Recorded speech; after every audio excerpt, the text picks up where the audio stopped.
Hello, friends. I'm Andrea Morris, and welcome to another edition of Spill the Wine, the podcast that debunks theories that wine can't be fun and that you have to know everything about wine in order to enjoy it. So speaking of fun, we are here today with Andrew from Back10 Cellars, which, another caveat, one of my favorite wineries. Well, you did buy 4% of our gross production. Well, I thought it was 3, but Mr. Embellishment here. It's nice to be here. Thank you for being a guest on our podcast. So, Back10, tell me a little bit about how you started. Where's the name come from? Right. It's a long story, really. I'm just a hungover waiter from Calgary. I shouldn't be here at all.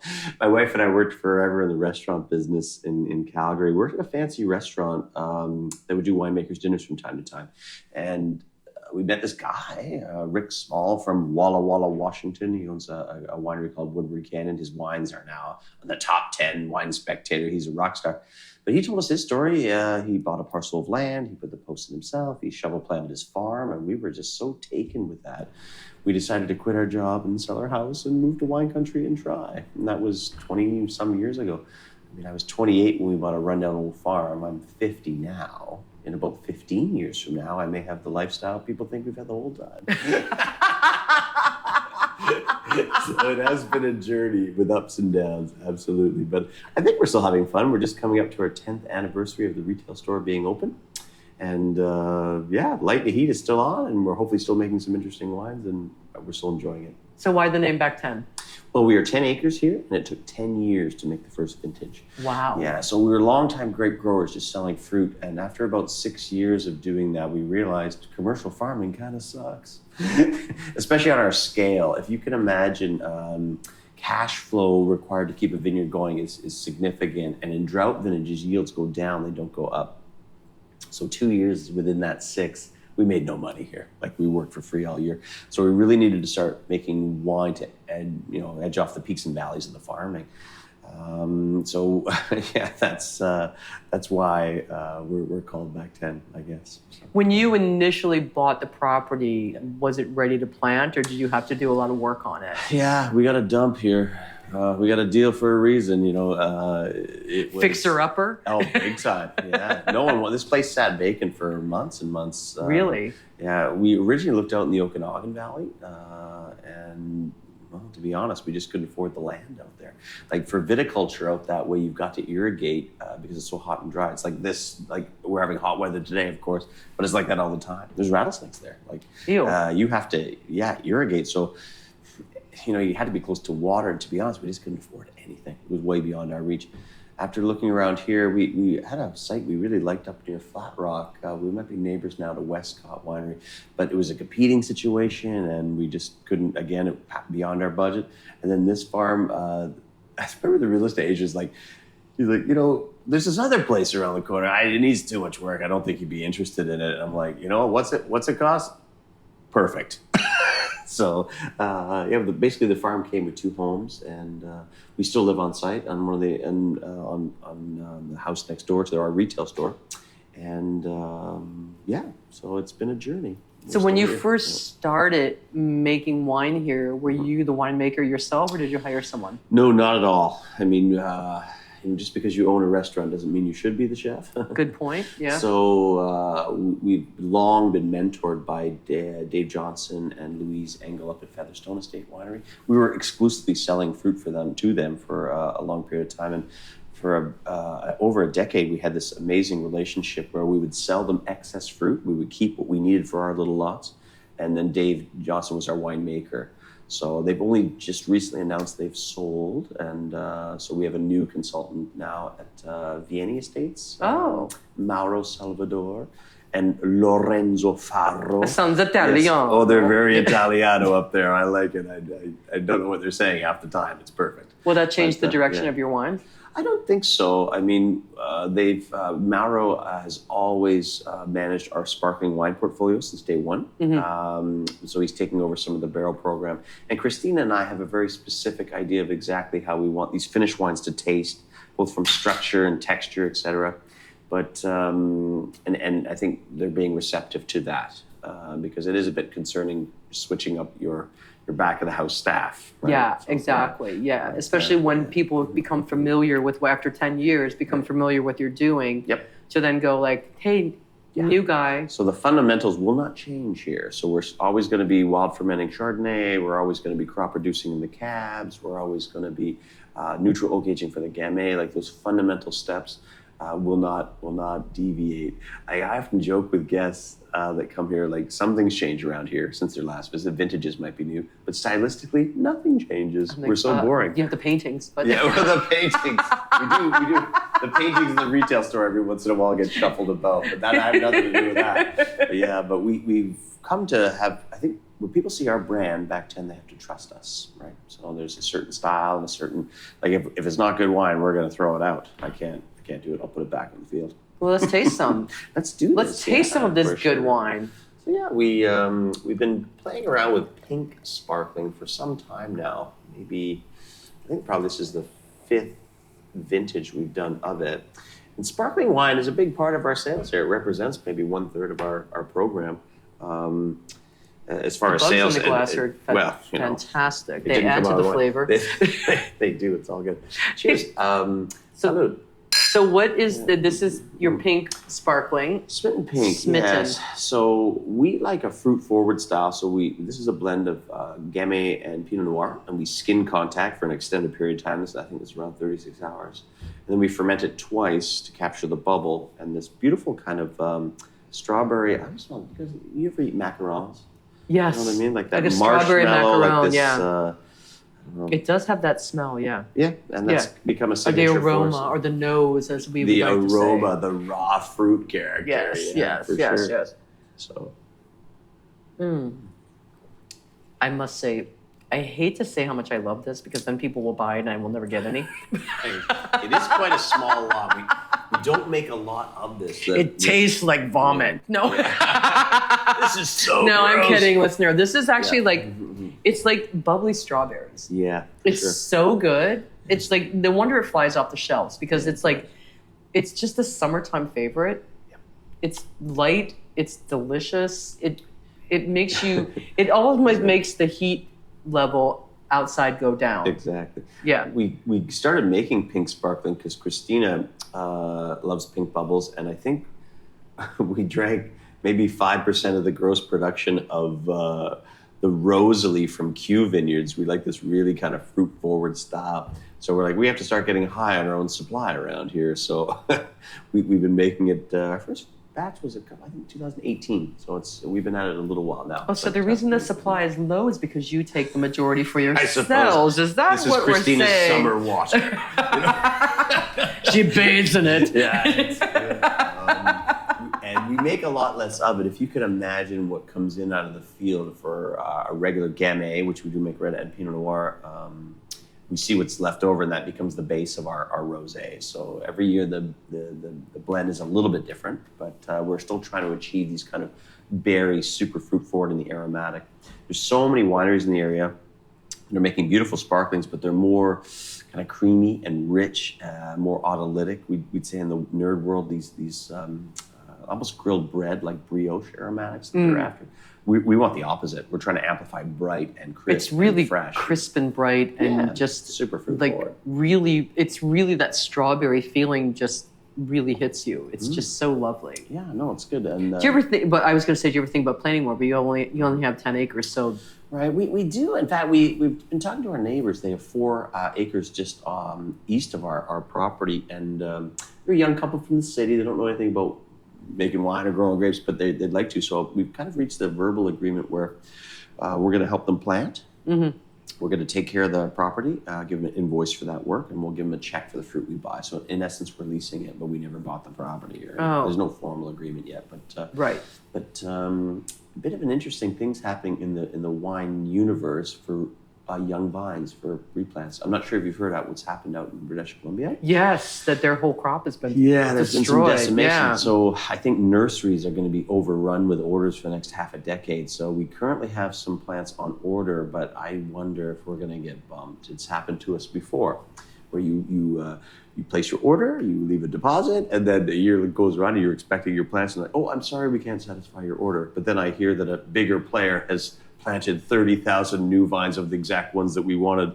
I think that can happen in our industry where a big player ends up getting what they need and we'll get it next year. Maybe they know somebody. They must. I don't know. There's a lot of that goes on, but that's okay. We are a small player. So we'll be patient because we're trying to wait for a very specific clone of Gamay out there. So we will be patient because it matters what's in the glass, those flavors, right? Yeah, so, well, that is absolutely spectacular, and it's interesting looking at past Smitten pinks. That's a lighter pink than last year's. It is a bit nerve-wracking making pink sparkling because, like during the secondary fermentation, color precipitates out. So it's not dark enough going in. It could be clear coming out. And that's a problem when your brand is called Smitten Pink. Well, it's still pink. It is, yes, but a little paler in color, but that's okay. But it was a little bit darker than the still rosé going in, and that's the finished color, if you can imagine. Yeah. So, and we're not allowed to put any kind of food coloring in there. Like if you can imagine when we're getting ready to bottle, we have to send samples to the VQA, and the LCBO goes to the lab and they'll put it into this $1 million machine that spits out every organic and inorganic component. And if there's any number 7 red dye in there, I need a lawyer because I'm going to lose my ticket. You can't manipulate with that kind of, everything's natural. So you could just could you put more skin in there? We could, but the danger with skin is there's tannic structures in there. And then it would change the it might make it tartar. Yeah, exactly. Yeah. So, we defer to all things bubble when we're talking to Marrow up there. So there's a whole other biochemistry going on too. Like I don't want to say that making regular wine is simple, but really the yeast eats sugar in the fruit to create alcohol, and then in maybe 11 to 14 days somewhere there it's finished wine. But when we're making sparkling, we have to capture the carbon. It's and there's a whole other biochemistry going on at these levels.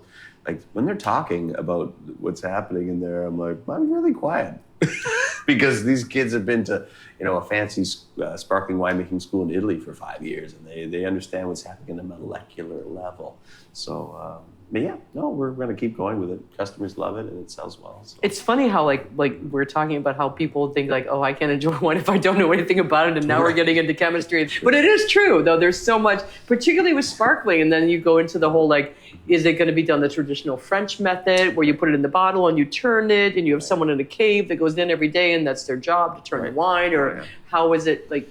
Yep. So I imagine yours is vat fermented. Well, yeah, it is with intention, however. I mean, it's often, in fact, what's an interesting piece of information, the VQA has just ruled on this. Ooh. So when you look, for example, you look at our bottles, you'll see at all of our brand and our Smitten Sparkling, and it'll say VQA Ontario. Mm-hmm. I'm thinking, well, typically, if you look at all of our other bottles, you'll see Lincoln Lakeshore. And that's our specific DVA here. But it's been long felt that the bulk method, the Charmat method, the Cuve Close method of the turning. That's the tank. Oh, that's the tank is the Vouv Close? Yeah, it was often seen to be as a lower category. It was for leftover products or whatever. For maybe a bit snobby. for the peasants in the field that just want some bubbly. Yeah, the powers that be at the VQA, they really wanted a traditional method to become a thing in Ontario, but. The next one we're going to try, the Smitten, is made from Riesling, and there are a bunch of folks that have tried traditional method in bottle fermentation with Riesling as a grape variety, and we, to be honest, found over time we don't love the aromatics. The long-term lees aging, the dead yeast cell in there that can give champagne that beautiful grilled bread, almost brioche aromatic. Yeah. We found Riesling as a grape variety. You can get kind of reductive, almost these cabbagey, sauerkrauty kind of aromatic, and we're trying to preserve these beautiful bright lemon, lime, appley, pear kind of aromatic, and we find with the larger format it's a benefit, not a negative. And this week I just got an e-blast about it. The sparkling wine in Cuve Close method, we may now name the single vineyard designation and the DVA on the label. So I've been pounding on that for half a decade because I often thought VQA, its purpose, they're trying to regulate quality from for a consumer, right? When you see VQA, there's a standard held. But just for the listeners, in case this is their first time listening, VQA is Vinters Quality Alliance. Alliance, yes. And this is an Ontario thing. Right. Any wine producing on the region on the planet that takes themselves seriously has a control. AOC in France, DOC in Italy, DO in Portugal. The list goes on and on. They're basically telling us what we can do from a quality standpoint in the vineyard and in production to protect the consumer. Perhaps you guys have been over to the Finger Lakes or Ohio or Pennsylvania and tried some wine over there. Like you'll visit a winery and it's like, oh, the wine was pretty good. And then you go to another winery and it's like, oh my God, that's the worst homemade wine I ever had ever. Yeah. Because there's no one telling them that you cannot do that because it hurts our industry. So years ago, the industry got together and they're like, we have to draw a line in the sand here for quality. And it is important. There's a rigorous process, of course, but as funky as that can be sometimes, it's important. So. Yeah. Sometimes rules are there for a reason. Absolutely, yeah. So as a Catholic schoolgirl, I like to break those rules. Right, we like to bend rules. Yeah, I like to bend the rules, but in this case, I applaud the rules. And I've often thought, cheers to you. This is the Smitten original. Yes, the Smitten Clear, we often call it too, the Smitten Sparkling. And Riesling is the grape variety here, and we're trying to preserve these beautiful kind of aromatic of. Riesling is an aromatic. Oh, big time.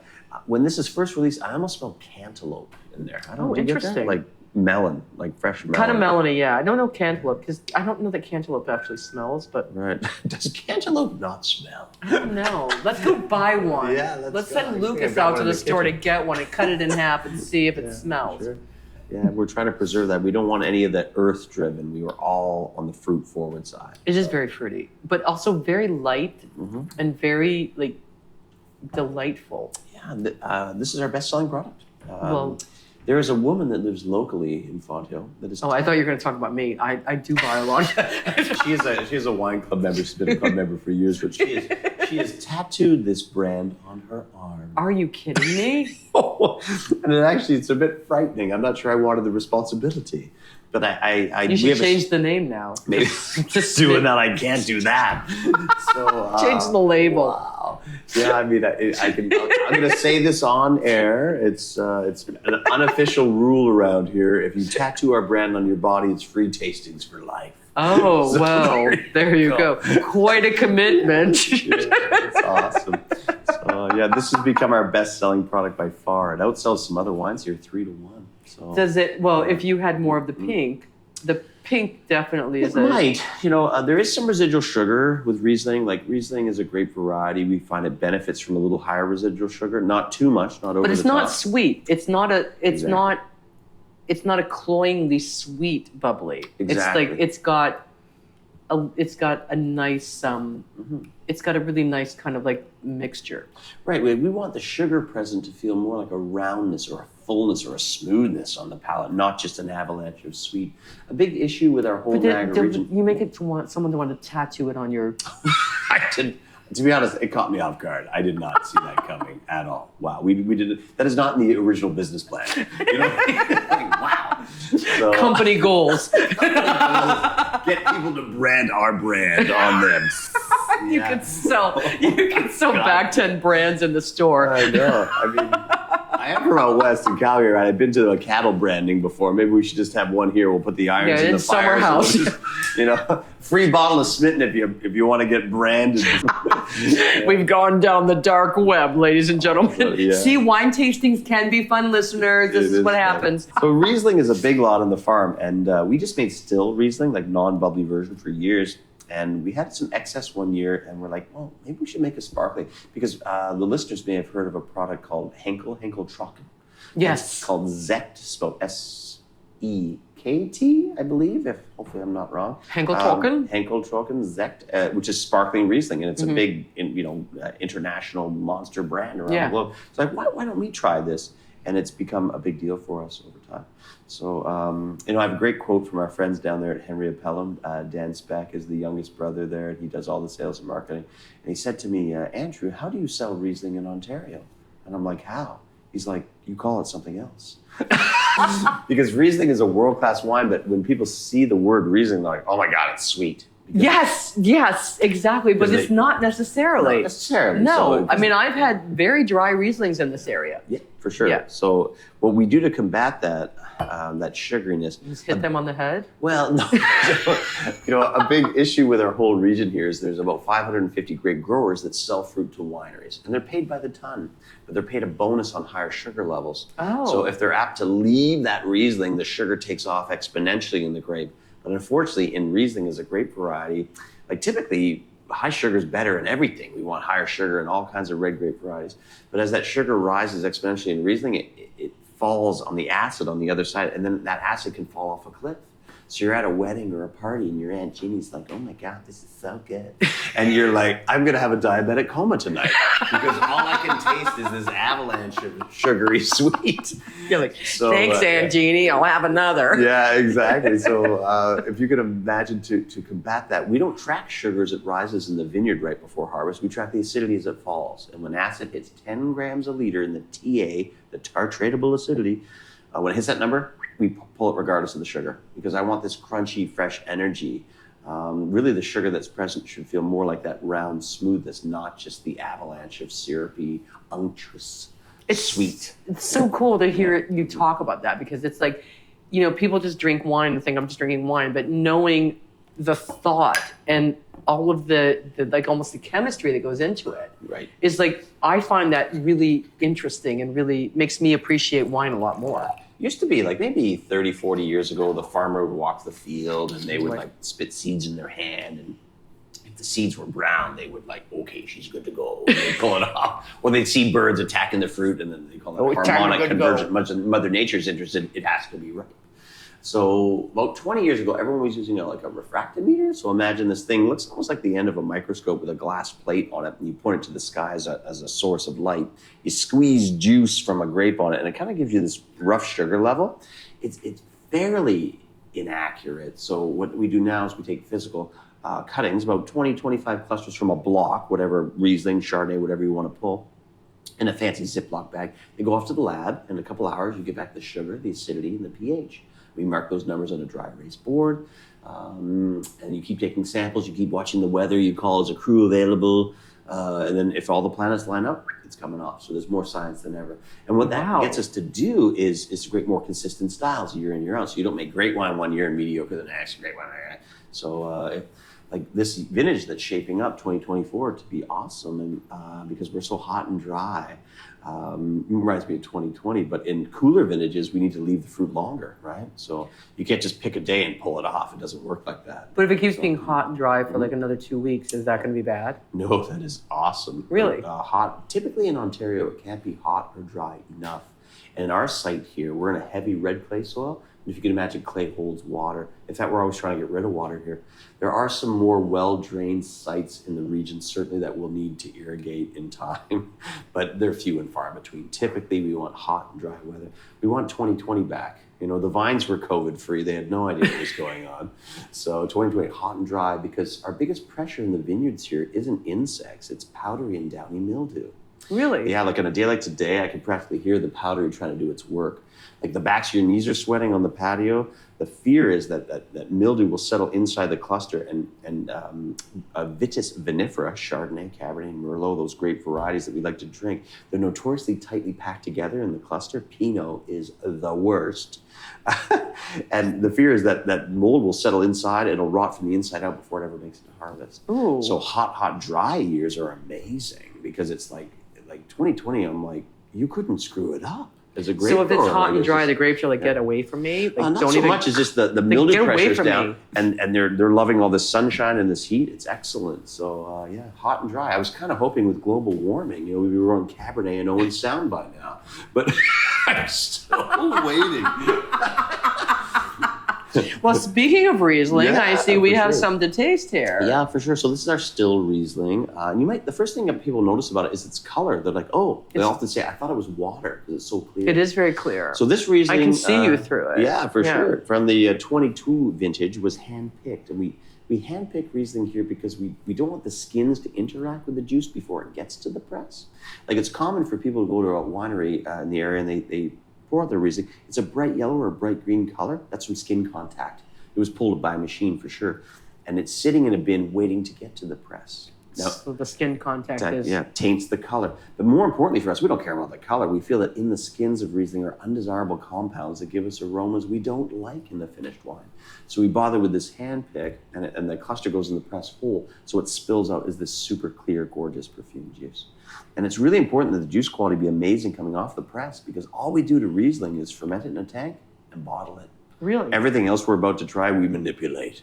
We tinker in a barrel over years trying to make better. With Riesling, it's like a moment in time you're capturing. So picked on acid and whole berry pressed.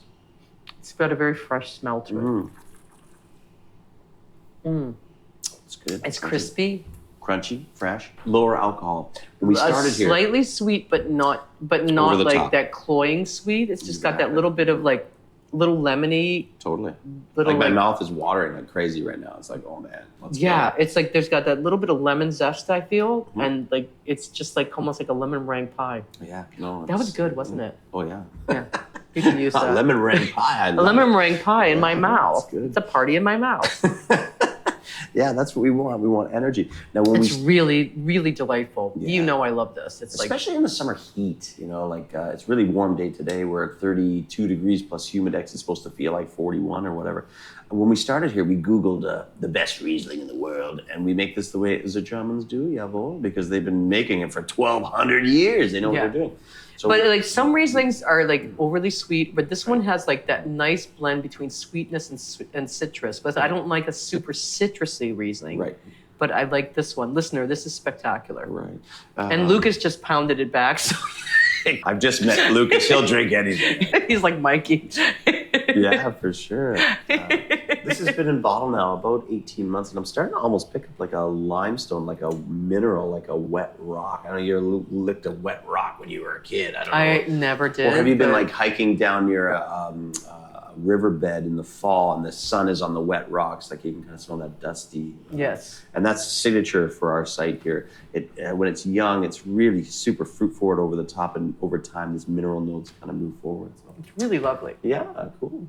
So next one, rosé. Rosé all day. Oh, rosé all day. Can't drink all day if you don't start in the morning, right, kids? That's right. Why not? Yeah, why not? And again, we do take rosé seriously. It's not uncommon for wineries in the region to blend white and red. It's very common because Mother Nature can give you unusual amounts of things, yeah? But what we do is, what we've done since day one is we soak skin on juice till we get color from red grape varieties. We pull the skins off and then we ferment this cold like the Riesling. Like we're trying to trap these summer berry flavors in there. You might know the first thing you note about our rosé is the color. It's quite dark, yeah? And there's a misconception in Ontario. It's like a strawberry color. Totally, yeah. There's a misconception in Ontario that... And it smells like strawberries. Yeah, big time, right? I almost smell like candied aromatic. I know, it's like Jolly Ranchers. Yeah, almost like this hard candy.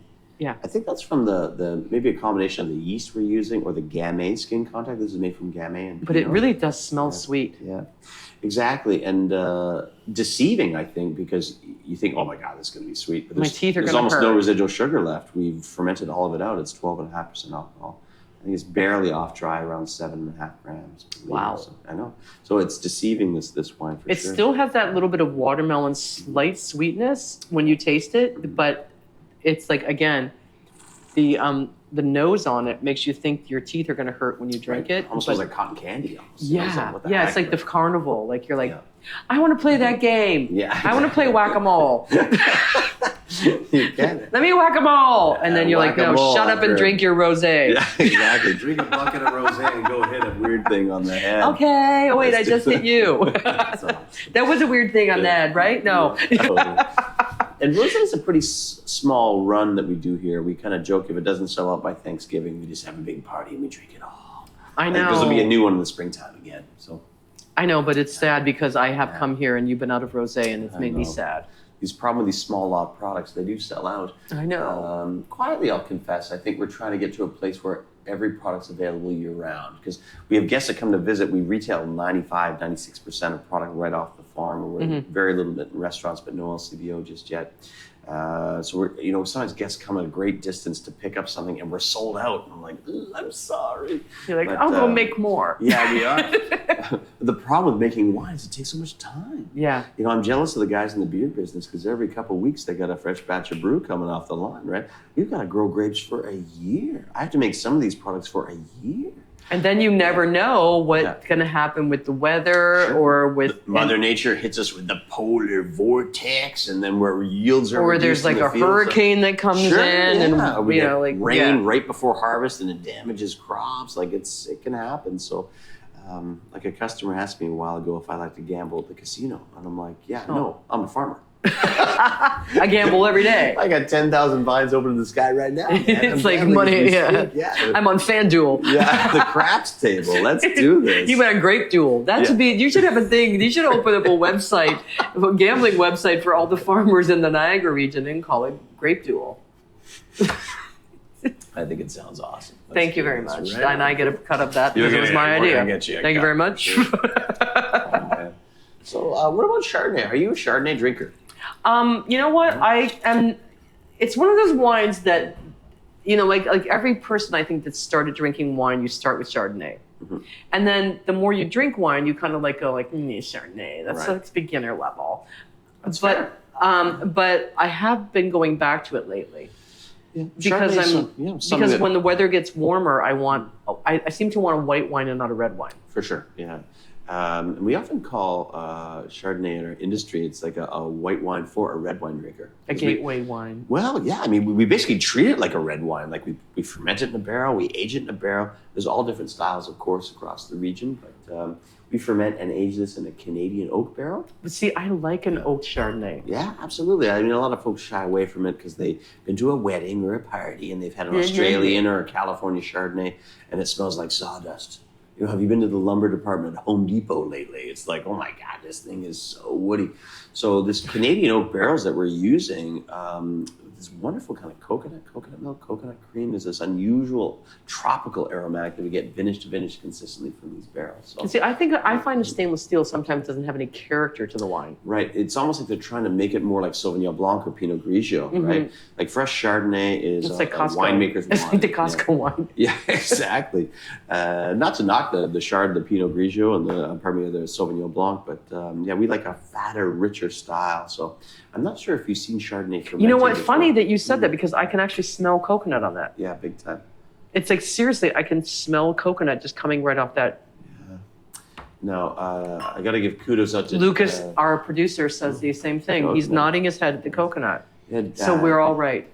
Derek Barnett from Lely, way back in the mid-2000s, was experimenting with this Canadian oak, and we just loved it. Dave Johnson at Featherstone had adopted that program. We love these aromatics. So, we adopted it here, and we've used exclusively Canadian oak and Chardonnay since day one. It smells amazing. It's like, for me, it's like, I love coconut. So just the smell of that would make me want to buy it. It's different, but hopefully not so different. It's weird. It's still in the Chardonnay wheelhouse.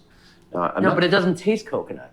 No, for sure. It's interesting because it has that aromatic coconut, but it doesn't taste coconut. It doesn't have that buttery Chardonnay taste that most Chardonnays have in a different oak, like in that California oak or the French oak. Where the butteriness comes from before? I don't know if I have. Maybe you've seen. I'm not sure if you've seen Chardonnay fermenting, but it almost looks like a wheat beer, like it's that hazy IPA. That's almost what it looks like. And the haze is the yeast. And the yeast is working away on the sugar, creating alcohol. And eventually the alcohol gets up to a place where it kills all that yeast and drifts to the bottom of the tank or the barrel, whatever you're fermenting in bottle. We ferment in barrel. So imagine we have this weird stainless steel hockey stick looking thing with these shark fin things on it. And we stick it in the barrel. We stir up that dead yeast. It sounds gross, but it does kind of give us this richer, rounder, buttery, almost popcorn butter mouthfeel. The French give it a sexy name. They call it batonnage. It sounds better than stirring with slime in tank or barrel, because if you saw it going on, you'd never drink Chardonnay again. Batonnage. But that wonderful round richness. And this wine is the polar opposite. I'm going to have batonnage tattooed on my leg. Batonnage. Tasting? Batonnage. Yeah. So some of those... there you go, listeners. If you want to have free tasting, batonnage. Just have that little tattoo and you're good for life here. I love it. Yeah. And some guests will say to us, "Oh, I hate oak. Is it possible? You guys going to make an unoaked version?" But we've always made this one. But it doesn't taste super oaky. It doesn't have that overly oaky taste to it, and the coconut smell doesn't translate to the taste. Right. It's just and it's not super buttery. It's just like. We want a balance of things, yeah. Like sometimes I have these Australian or California shards, and they're just over the top. Like it's all I can taste is butter, right? We want a balance of things. Like if I wanted butter, I'd put it on my bread. We want a balance between the fruit, the oak, the alcohol, everything. And it's got that lovely balance. Yeah, really nice. Sure.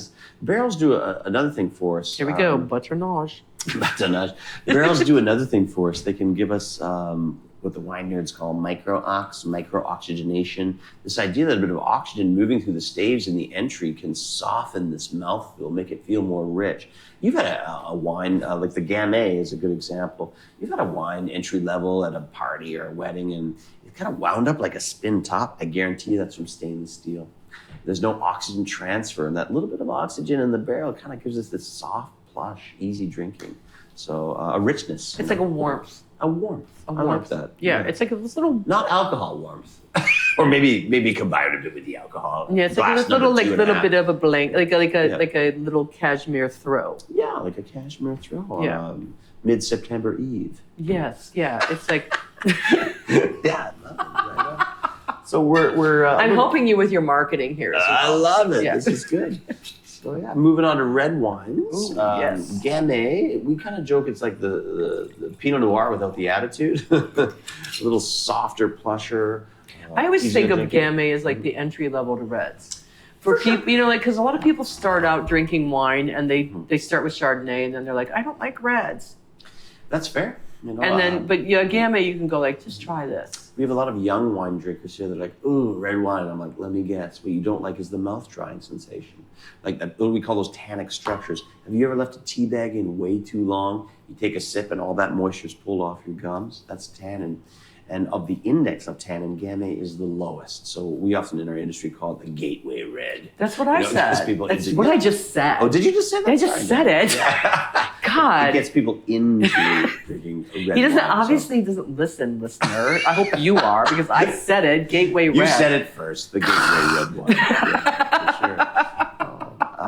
Yes. Because if you don't like tannin, the next wine, our Cabernet, is your worst nightmare. But it's funny because as a red wine drinker now, I tend to be like with Gamay sometimes. I'm like, Gamay, but then I drink it and I'm like, oh, I like it. In our industry, we often joke Gamay is called the suicide grape. I'm not sure if I'd rather kill myself than drink Gamay. Well, no, not at all. No, the opposite in the vineyard as a grape grower. So we could talk about vine development for an hour, but it's really boring. So I'm going to give you a 20-second version. I'll skip over that. So you can imagine. Cole's note. Yeah, Cole's notes, 20 seconds. In the winter, we approach the vine to prune it, and we cut everything off, everything except for the trunk, and we leave a couple of canes swinging in the wind about chest high. In March, it gets warm enough where the sap starts to run. Like on a sunny day over 10 degrees, it'll drip like a faucet from the cut end, much like a sugar bush, for maple syrup or whatever. And that energy allows you to bend that cane down to the lowest wire. And we tie it to that because the buds on there bear fruit, and the fruit grows within 6 inches of it. So you see the grapes dangling perfectly in the fall because the canes were tied in the spring. As the shoots kick up, as they are now, they're growing an inch a day in this heat. They're exploding. There's so much work to do. Each of those shoots is really like a solar panel driving energy to 2 clusters of grapes. Oh. Like if you walk through our Riesling midsummer, the shoots are perfectly straight and the fruit set is just dead even from the top of the property to the bottom. It's amazing. We love it. Riesling's never let me down. Gamay, they often call it the suicide grape because each shoot is pushing 8 clusters. It's like trying to injure itself with its fruit load. So grape growers in the area, they love it. You need to give them birth control. Well, a little bit. What we do is we go through, if you can imagine the week after next, we'll be out there in the field. We're going to cut off about 25% of the clusters. Wow. And that'll leave the energy of the summer in less fruit. So we have more kind of raspberry, brambleberry kind of aromatic. What do you do with the fruit you cut off? Well, we just drop it in the field and let it compost. And really? Just plow it back you don't make jam from it or anything? Well, it is Is so... Is it because it's not ready yet? Yeah, the acid is so high it'll strip the enamel right off your teeth. Oh. I wouldn't do that. It's misery. And the clusters aren't well formed yet. But this idea of less is more, Grape growers love Gamay to grow it because it's very prolific. It makes tons and tons of stuff that they can sell off to bigger wineries that might blend it away. But we reduce the crop a little bit. We put it in barrels a little bit. We treat it almost like Pinot Noir. So, interesting. So the aromatics are more these raspberry, cranberry, like a tart kind of red fruit. But the mouth feels soft and plush and easy drinking. And you know what? Gamay does have a cranberry kind of cranberry, like almost a sour cherry, maybe. Yeah. It has that cranberry kind of nose to it. Yeah, and we love Gamay in the summer heat. Like it's 32 degrees today, and maybe you don't want to drink a glass of Cabernet poolside, but you're having something that you like red wine with for dinner. This is a nice accompaniment to that. And because of its low tannic structures, it's great for all kinds of, even seafood can work with it because it's not very tannic. The tannin doesn't overpower, like even grilled salmon, or I like to put pesto all over prawns and throw them right on the grill. Like that works really well. Could you throw an ice cube in that? Well, I don't use an ice cube only because the water might dilute it, but I put it in the fridge for a couple, 3-5 minutes. I was going to say, a little. I think a little chilled would be like in this weather would be really palatable. Sure. And it takes the heat of the kitchen off that bottle. It kind of brightens up that raspberry. Yeah, I was going to say, I think that a little bit of chill would actually bring that raspberryness like right in your face. Like I've had Gamay cold, like from the fridge cold, and I think I don't love it that cold. Like I think serving temperature is really important. When I was a young sommelier, going to my classes, we were called into class really early, and the prof's like, okay, sit down, pop quiz. 3 wines, name the grape variety, the country of origin, justify your reasons. Let's do this. So the first one I put to my nose, and I couldn't smell a lot of aromatic, and I'm like, I took a sip, I'm like, ooh, it's really tannic. I'm like, ooh, that's young Bordeaux. I'm like, expensive, probably north of $50. The next one I tried, it smells wonderfully like cassis and currant. I'm like, ooh, that's California Cabernet all day long, $40, 35 to $40. We're all guessing. The last one I put to my nose, and it's almost warming like this. And usually higher alcohol in red wine is a dead giveaway for Northern Italian wines, like Amarone, Ripasso, you've had those maybe. So the bags come off. Guess what, dum-dums? It's all the same wine. What? One is from the fridge. One is 18 degrees, and one has been warmed up. Oh my God. Yeah, my brain is exploding. So serving temperature can affect structure, texture, aromatics. So just when we're getting all brave and cocky 3 months in, like we know what's going on, we were shot down in the knees. No, we are dumb. Yeah, we just. See, listener, isn't this great? Because now you know that even people who think they know something don't. We don't. Well, it's a steep learning curve, but yes, it is. So nothing is wrong. Sure. And I always cringe. We get magazines and real estate things delivered to the house, so they come in the mail, and I'll flip through it, and I'll see there's a kitchen, a brand new kitchen, and right above the refrigerator is the wine rack. You're like, no. That's a heat pump, kids. You're cooking that wine. You're cooking that wine. Yeah. God, don't do it. So yeah. Right on. Yeah. So Gamay, soft, pleasurable, fun, and juicy. It's really it's got that cranberry like overtone, but it's actually really lovely. Yeah. I mean, if you want not to promote other wineries, but if you want to have a real exercise in Gamay, Malivoire, incredible what's going on in their Gamay program. Really? Oh yeah, they make 6 or I think now 7 different Gamays. Wow. Gamay is the great grape of Beaujolais, of course, and it can be made in many different styles. So soft and plush. Quietly, I'll confess, we're trying to recreate their small lot Gamay. I'm going to break into their lab and steal that paperwork. I know when I lived in England, it was fun because everyone was like, "It's Beaujolais time! It's time for the Beaujolais!" And everyone was like, "Beaujolais, Beaujolais!" And I got into drinking Beaujolais, which I had never drank before I moved to the UK. Yeah, and then I was like, "Oh, Beaujolais! It's Beaujolais time!" And now I'm like, posh. Marketing genius, that Beaujolais Nouveau, because they were basically oversupplied as a region. I can't remember the name of the guy that came up with this idea. He's like, we're going to release it on the 3rd Thursday of November every single year. Yes, exactly. These are fresh wines right off their ferment. They're really designed to put in a pint glass, get in a hot tub, and get it in you.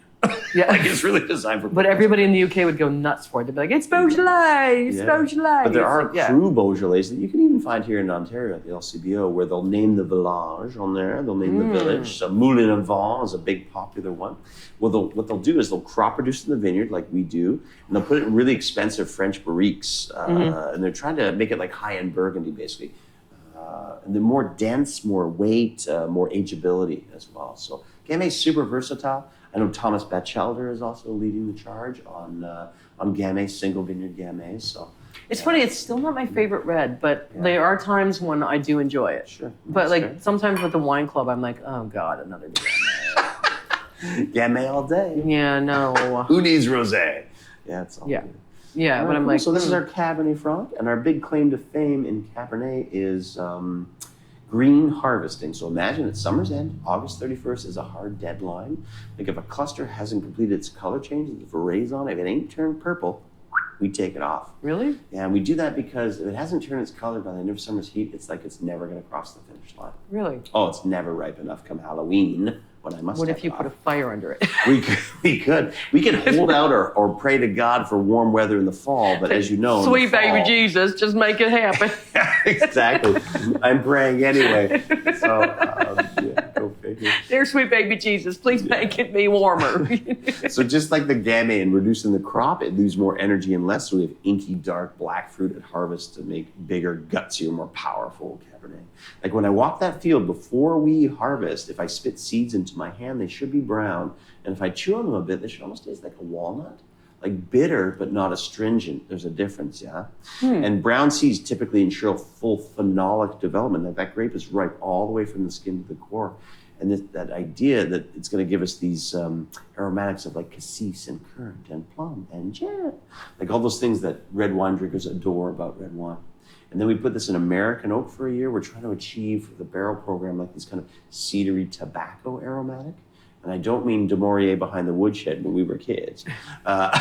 Did you have an ancestor that smoked a pipe? No, because I'm American, so Right, Camel cigarettes. That's right. That's right. I wasn't Good smoking for you. a dart; they were smoking. Yeah, for sure. It's like that whole Elizabeth Taylor thing. I need a cocktail and a viceroy. There you go. A viceroy. Or I need maybe a cocktail and a viceroy. Have you been to Cuba and seen them rolling like fresh tobacco, like Yes. wet, damp tobacco? That's what we want in that Cabernet. Yeah. So, Well, also those Cuban cigarettes are like $1 for yeah, exactly. like $1 for a pack. and we really designed the cab here to be like consumed with steak and roast and powerful food for powerful wine. So that's our big red. That's what we've got. For The sure. big red. The big red. It smells like it's got. I you know what? I was saying this when I was at Casaba. I'm like, I never smell tobacco. I freaking smell tobacco on this. Yeah, for sure. It's got.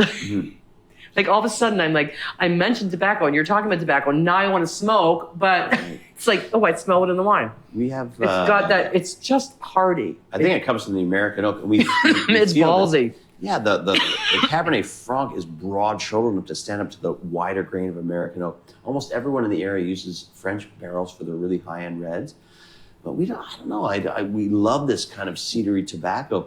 We were in Napa Valley years ago, and we were tasting Napa up and down the valley, and everyone uses French Barriques. Last day, I went to a place called Silver Oak. I don't know if you know the brand. There's a million down there. They use exclusively American oak, a certain percentage, brand new, 1, 2, 3, 4, 5-year-old. We've adopted that program, and we just love this aromatic. Like sometimes I'll have hotshot sommeliers here from Toronto, and they're like, "Oh, American," and I'm like, "We love it, and our customers love it, so we're gonna keep doing that. That's it." What is the difference between the French and American? Tighter grain, certainly from the Frenchie, and more expensive too, big time. Like we think. Like if we were to put American oak on the Gamay, all you would smell is powerful wood. It's really lovely. Yeah, we want to balance the fruit character is so big and monster in our cab. We feel the American oak is the right choice. It really is. for It's it. got almost like a cherry, a very deep cherry fruit. Right, like black cherry, not red cherry. Dark No, fruit, not red. definitely black cherry. It's got Yeah. that black cherry with that little bit of hint of tobacco in the back of your Right on. mouth. Yeah, It's like for sure. it's really lovely. Oh, It's cool. It's like literally one of my favorite reds. Awesome. Well, Yeah. we take your money every time. I know. Cha-ching! I know. We're like crack dealers, you know. It's like the first sample's free, and then you gotta. And then if you don't have that tattoo, you Yeah. are not gonna get any more. Yeah, Okay. exactly. That's right. How much do you God. love it? Yeah, exactly. Commit. Come on. Commit. Commit. Well, I guess. Well, you know, you should have a tattoo person on the weekends here at when you're Smitten house. You should also have like. I guess. Oh, yeah, we'll see. When it's not booked with a party, we'll have a tattoo artist in there.